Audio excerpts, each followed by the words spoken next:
Hi, I'm Guy Powell, and welcome to the next episode of the Backstory on Marketing.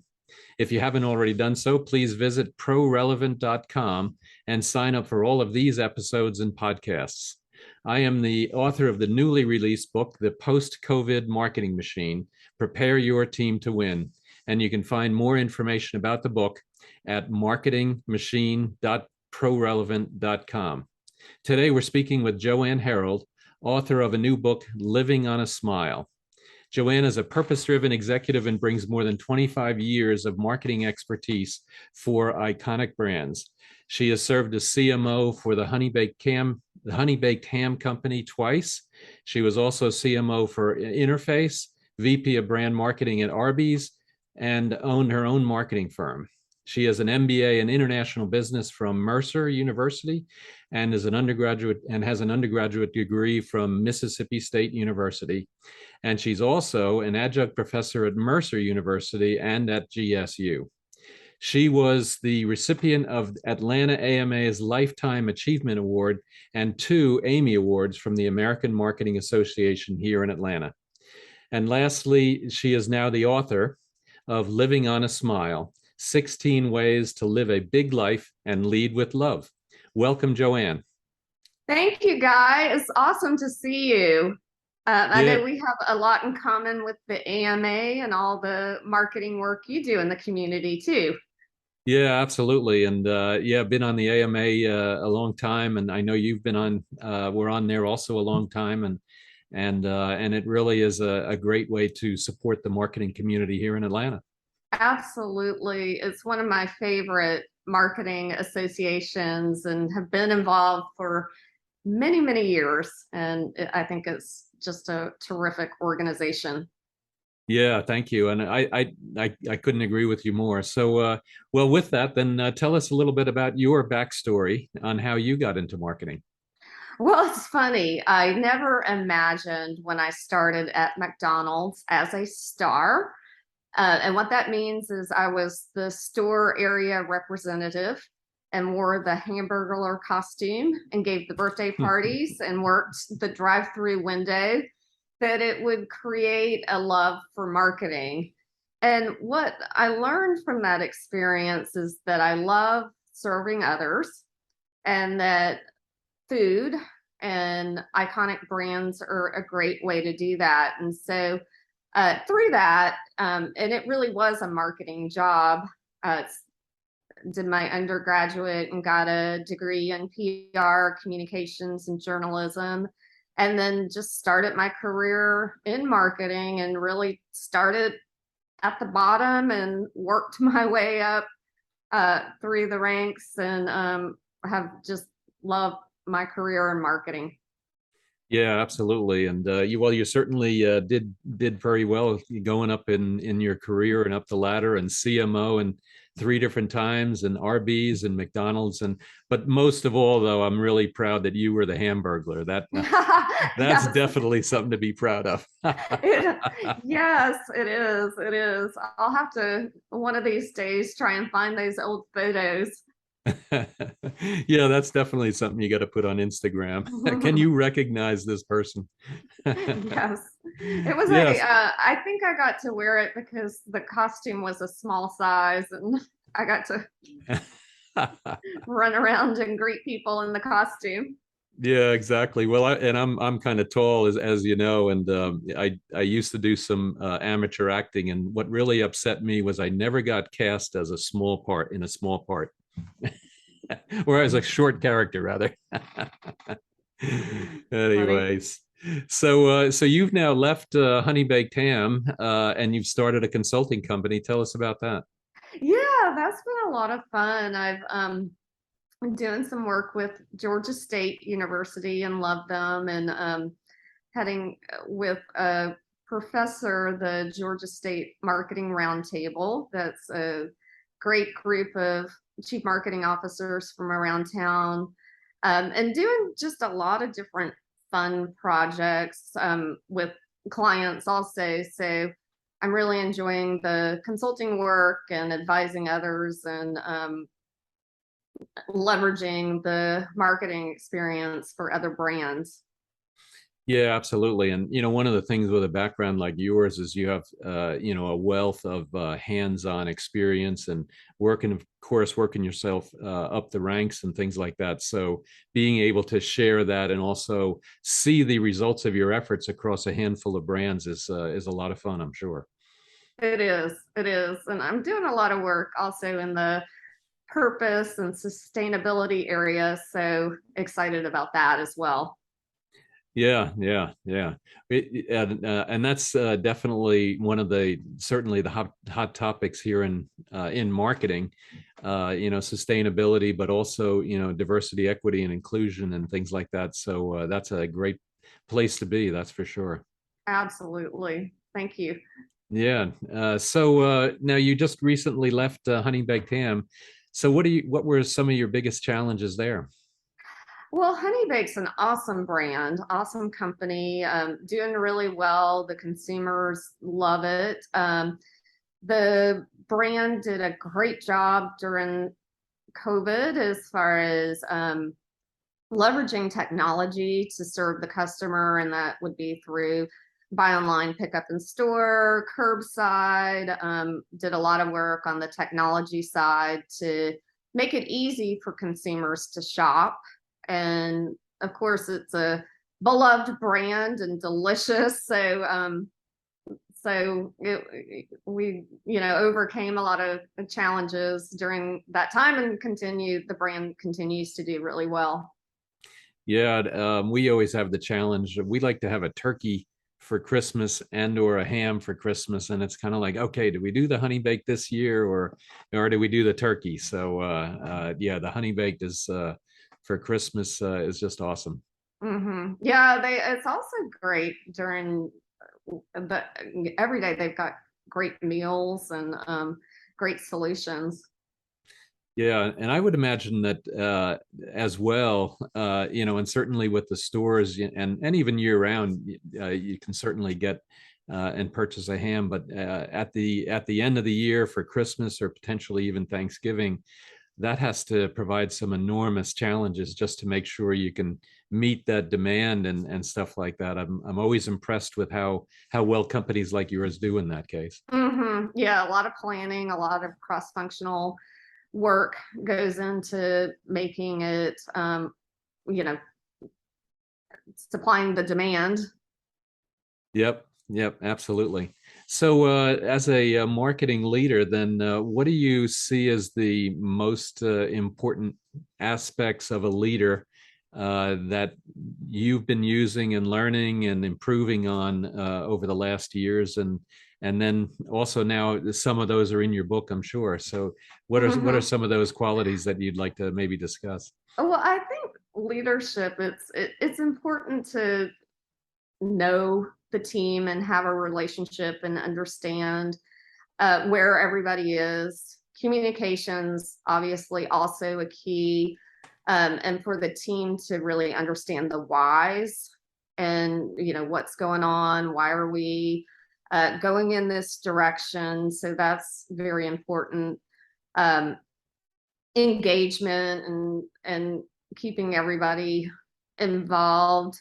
Um, I've started, and I just through the years lead with love, and to um, you know work is really hard, and leadership is hard, and so it's to lead with empathy and kindness, and but also knowing that you know we're there to drive results and performance, and so um, coming alongside the team and making sure that everybody understands what we're trying to do and why is critically important. Yeah, and I think you're right, and from your book as well, I really liked how you mentioned empathy with everybody that's on the team, and those could be your employees as well as potentially even the agencies that you're working with. But also then to not only for yourself but for the team is be purposeful about your work-life balance because and I'm guilty of this sometimes, you just you got a lot going on and as a solo well, as an entrepreneur, you just you take the time, and some things just take a lot of time, and unfortunately sometimes that work-life balance doesn't come out quite right. Hmm.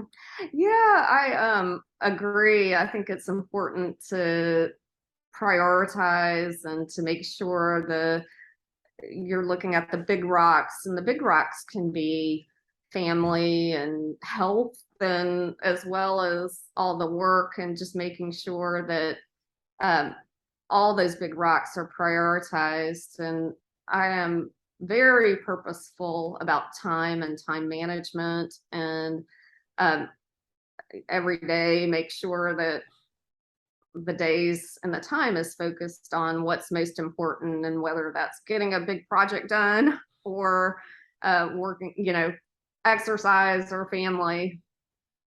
Yeah, absolutely. And I liked your setting aside time for certainly for family, and then setting aside obviously time for your priorities, but also you had a lot in there about planning your time, and I think Hmm. that's also a challenge.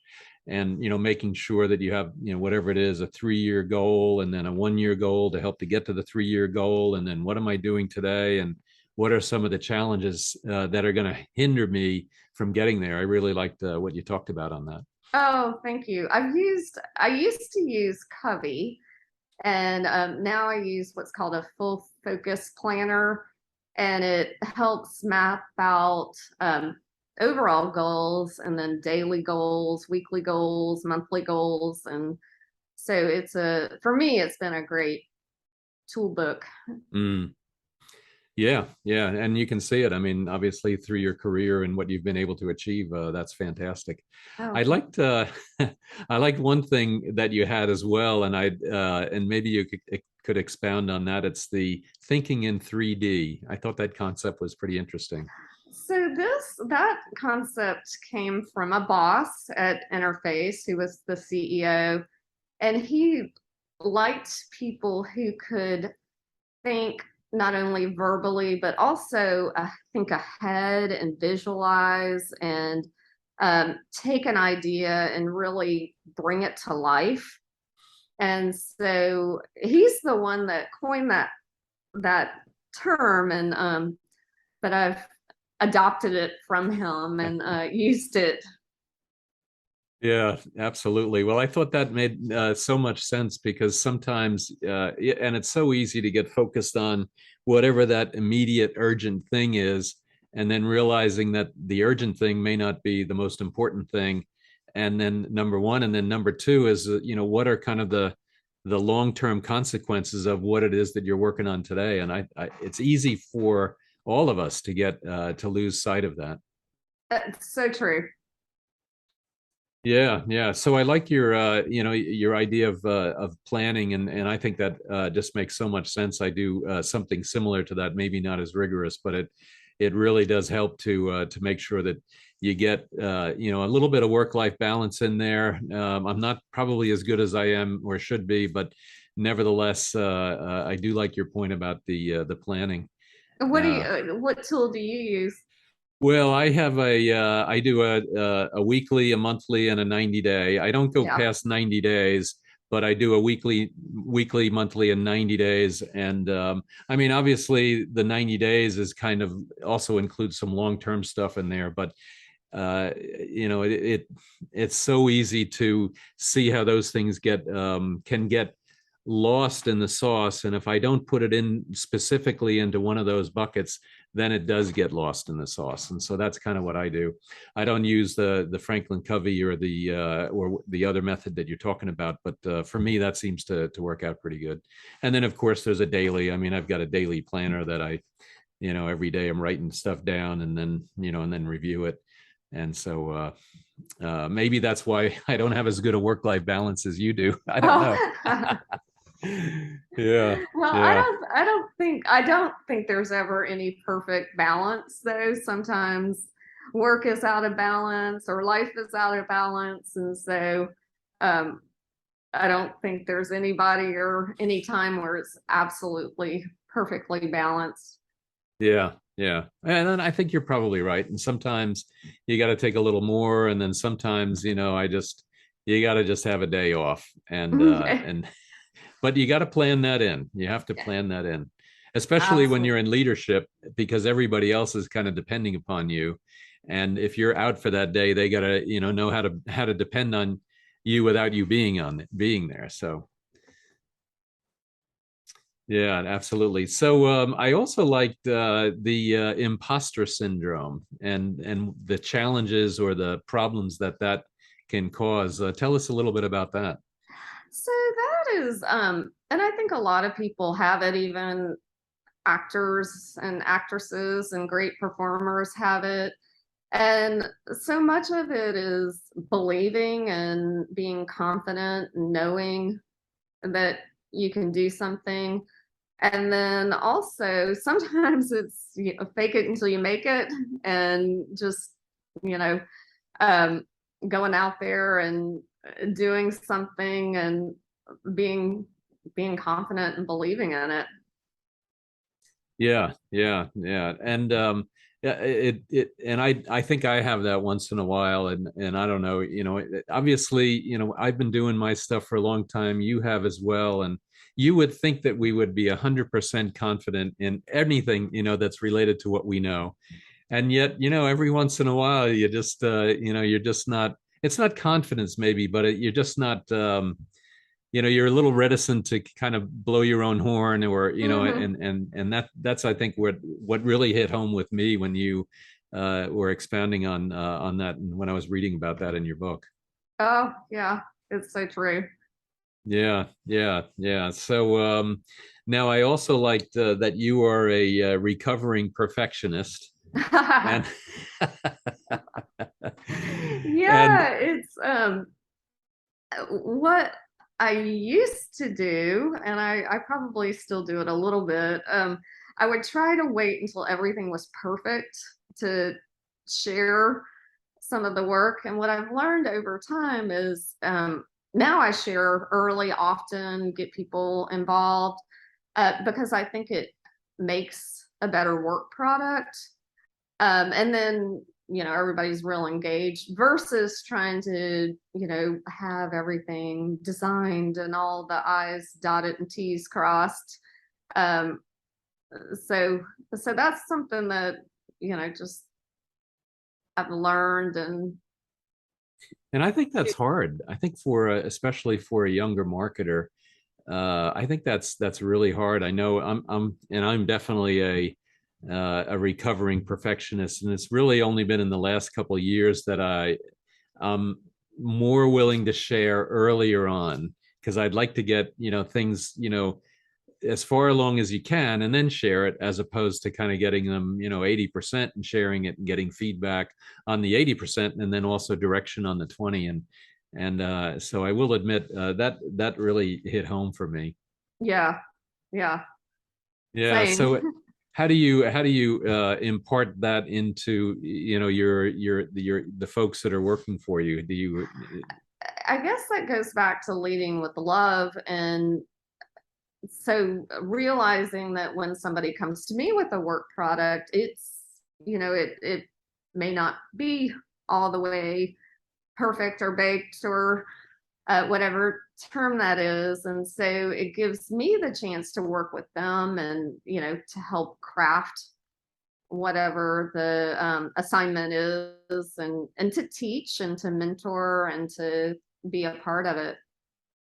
Yeah, yeah, and I've found that, and I don't know if it's and I call them kids, they're not kids, but folks coming out of college, recent graduates, sometimes this may also be in terms of the imposter syndrome, the two kind of go together, is they don't often have the confidence to ask the questions early on.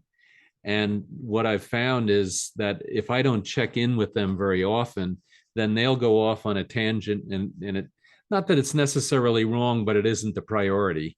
And then you wasted all that time, not only their time but calendar time, and you got to get them back, reel them back into where you want them to go, and also do that without telling them they're wrong. You got to do Right. it in a positive way. So I don't know if you've seen things like that Mhm. or as well. I do. I think the check-ins, let's keeping things on the calendar too, and let's just see where we are and check in, and um, it gives them again an opportunity to really understand the project, to um, understand the kind of the whys and the hows behind it, um, and then keeps the project on task. Yeah, yeah. And I think that's a good way to put it, is to make sure to reiterate the goal and what we're trying to achieve and how we're trying to achieve it. And what I've found too is that the younger folks, as much as you'd like to think that they have the same knowledge set that you have, they don't, and they don't have the context necessarily. And so you have to kind of communicate that context. And sometimes you think you may overdo it, but that learning part of that, communicating with that context, I found to be very valuable. Absolutely. Yeah. Yeah. So did you have all of your teams then also do your planning routine, or did you do something different for You them? know, actually, I mentored a lot of people, and quite a few folks on the team started to leverage the planning system, and so that to me is it's a more personal. Some are only digital and everything's done that way. Have I'm a I guess a hybrid of write things down on paper and then a digital calendar. So it depends, but I got the concept from our at Honeybake. The chief operating officer used it, and so he's the one that shared it with me, and then I shared it with many on my team, and they did use it. Yeah, yeah, fantastic. I liked as well one thing in your book, which was successful people are not gifted. They just work hard and succeed on purpose. That I thought was a great quote. I have it. I think you have it referenced from G.K. Nielsen, and I really thought about that quite a bit, and I think the purpose piece fits in with your total message from your book. So tell us how that's kind of affected your activities and your planning. Yeah, so in marketing, so much of and leadership, so much of it is results and driving results, and so there's a lot of hard work that goes into that, and so it's really being smart about whatever it is you're trying to achieve, really understanding who's on the other end, who the consumer is, who will buy what you're trying to market, to engage the teams, and whether it's the internal teams, the agency partners, or the cross-functional partners. um, there's a lot of work and communication and selling in as Mm, far as that goes. So I know in my career there wasn't any anything I was successful with that didn't involve other people. And so my work at Arby's or Honey Baked or Interface, especially Arby's and Honey Baked, the products and promotions had to be executed at the store level or field level. So it was real important to get engagement all the way through the process. So, a lot of hard work and learning how best to make sure that the programs were easily executed and easily understood. mm. Well, and a lot of communication. You brought that up Hmm. early on, and and you have a plan that, especially if you're, so as I recall, you were the star in, was that just Atlanta or was that the Southeast or? That was in Ocean Springs, Mississippi. So Oh, okay. I worked for a franchisee at McDonald's, Hmm. and they had several McDonald's locations. Yeah. Well, and getting whatever that activity is communicated throughout that organization is it's hard. It is very Hmm. hard, especially when they're spread out like that, and you have a goal, and then getting buy-in and realizing that people have their own priorities and personal priorities as well as work priorities. I kudos to you in terms of how you've been able to do that. Thank you. It's relationships are key. Yeah, yeah. How true, how true. So you received the from the Atlanta AMA, the Lifetime Achievement Award, which is no small thing. That's an enormous thing. And so how has that impacted your career? I would say I was so incredibly honored by that. And I was the AMA president in 2011, 2012, and started in the AMA just as a right out of college and would go to the meetings and loved the AMA. And so it was just an amazing gift from an organization that I'm so, so proud to represent. So I don't know that it's really changed anything as much as it was just, I was so in awe of it and so grateful for it. And I still am very involved in the AMA. I co-lead the executive advisory board with Jeff Hillemeyer, and it's just a fantastic group Mm. who are committed to helping other marketers. Yeah, absolutely. And I think the AMA has done quite a bit around town, and there's just a lot of value. It affects thousands of marketers in the Atlanta area, and then AMA, on a national basis or even an international basis, has a huge footprint as well. It does. It does. And it meets marketers wherever they are in their career. So whether it's a collegiate, there's chapters on college campuses, to up and coming marketers, to professors who have their PhD. It's involves all levels of practitioners and academics. Yeah, yeah. So, what was the most fun thing you did with the AMA? Oh gosh, well, a couple fun things. We had the I Love AMA campaign, and that was a lot of fun and engaging. And when you say AMA, everybody says, "Oh, I love the AMA." So we had a big campaign around that. The second thing that I loved is we were very competitive, and I think we still are, with Houston. And so our Hmm. whole goal was to beat Houston. And so to be the third largest chapter nationwide, and we were able to beat Houston. So we really celebrated that. I think the third thing is we would have the Amy's at the Fox in the Egyptian room. And so Hmm. it was just, and we still have the Amy's, and it's just great to see everybody in a room and celebrate the best marketers and advertisers in Atlanta, and just a super fun Yeah, evening.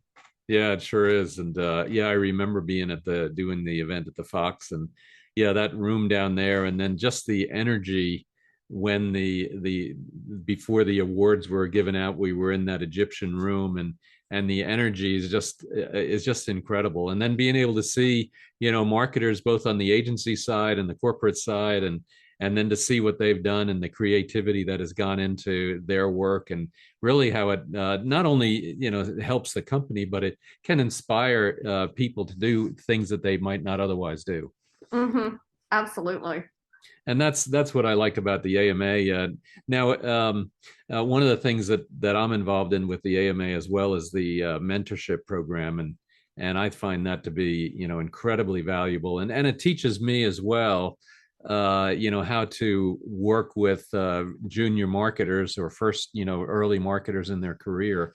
Were you involved in the mentorship program? I was, as a matter of fact, you had recently as a guest one of my mentees, who is Teresa Cairo, Yes. and we started that program over 20 years ago, and she's one of my very dearest friends as a result of that, and she's just a rock star and president of the Johnson Group, and so proud of her. And but now what I do is I mentor the president and the president elect if Mm. they would like to do that, just because of the long-standing experience with the AMA. Yeah, yeah. It's funny, Teresa. I've actually known her as well, maybe even from about the same time as you. My first book is this one right here, and she was one of my early editors. It's called Return on Marketing Investment, and she read it, and she provided such great input. And yeah, definitely love Teresa. She's fantastic. She is. Yeah. So, anything else you'd like to talk about your new book? Super excited about it. It launched this week. I'd like to give a big shout out to the Ripples team, Jeff Hillemeyer and Rochelle and Andrew over at Ripples, and it's doing really well. It's it's already an Amazon bestseller, and I wasn't expecting that. I wrote the book more, it was a goal that I had, and wanted to celebrate friends and families and colleagues along the way.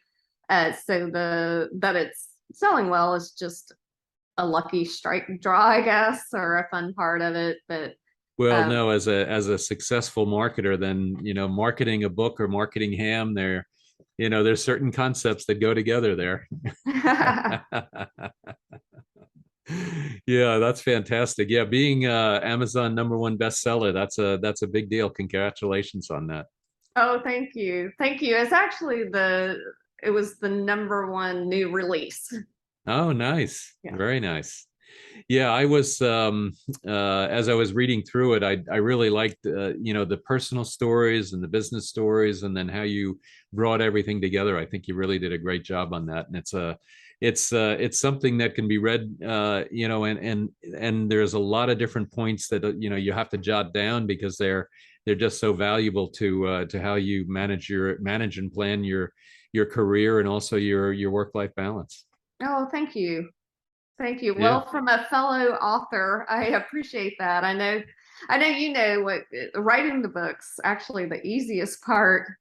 The That editing and launching and publishing and marketing is a whole other Yep, sprint. exactly. That is so true. And it's funny. I like what you said. It's better to start getting feedback when you might be, let's say, 80% done, or get feedback along the way. And my latest book, The Post-COVID Marketing Machine, I did exactly that, and getting feedback on LinkedIn and getting feedback from my interviewees and things like that. It really made a whole lot of difference in the quality of the content. And then now also that all those relationships are also part of the marketing. So Mm-hmm. Mm-hmm. yeah, Yes. yeah. So what do you see in your future? Do you have more books then, or all of the Oh, we'll above? see. We'll see. I'm talking, the next book will be a hardcore marketing book. And so much of marketing is it happens on the job. And I wish I had a tool or a book that laid it all out. And so I'm kind of noodling that one. Yeah, yeah. I know exactly what you mean. I teach just like you do. I've taught over at Emory, and then up in University of North Carolina, Charlotte, and and I've taught a ton over in Asia, just as a paid seminar provider. And one of the things that I think the marketing curriculum get wrong is they do not start with the question, how do consumers make purchase decisions? They start with the tools. Here's how you do research. Here's how you do this. Here's how you do that. Here's pricing and stuff. But they don't talk about how the consumer makes purchase decisions. And if you start with that, then everything else flows. And anyway, that's one of the things that I've learned, and I certainly have put it into all my books and stuff like that. And is there one thing that you have learned that you think would fit into, into your marketing and your marketing recommendations, and then now this hardcore marketing book like that?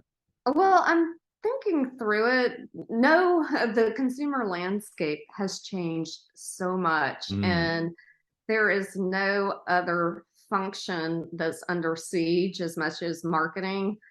And the expectations of the business is that, the marketer really understands what's going on as far as the changing landscape, can drive change and lead teams in order to meet customers where they are. So that's a piece of it that I really want to unpack. And, there's a lot of new marketing as far as the metaverse that, marketers are learning and understanding. But then how does that all fit together? mm, And how, to your point, what are these things that the marketer has in their toolbox that will encourage the customer to buy?